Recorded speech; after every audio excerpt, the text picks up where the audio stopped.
Welcome to our channel. If this is your first time, kindly hit the subscribe button down below. In this video, I will show you a pictorial on how to spot trade TVGCOIN on BITMART exchange app for the beginners. Spot trading is a way for you to exchange token immediately into a different asset. This is best for newbies who want to swap their coin into a different token. By the way, if you haven't signed up on BITMART exchange, then check the video description to register. Here is how BITMART exchange app looks like. Below you will see the home, market, trade, futures and assets bar. The box highlighted shows the crypto index of all the cryptocurrency like Bitcoin, Ethereum, TVG, etc.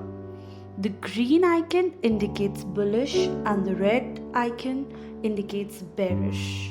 On the left hand top corner, you can see a profile icon which will direct you to login and sign up option.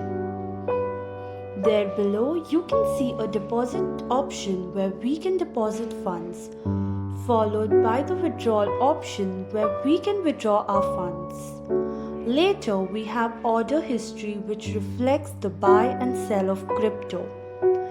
Then we have the invite friends option where we can send the BITMART referral code to our friends, relatives, etc. Then we have the option of settings, messages, contact us and help. Now in the search bar we need to type TVGCOIN and hit the search icon. We will then be directed to the trading page of TVGCOIN. Here we can see the current rate of TVGCOIN in USDT, followed by the graph of fluctuations. Below we can see the option of buy and sell. To buy TVGCOIN, we have to click on the buy icon. Then you have to add the amount in USDT you wish to purchase. After this procedure, clicking on buy will complete the trade. Thank you for patiently watching the video. If you like the video, do like, comment and subscribe.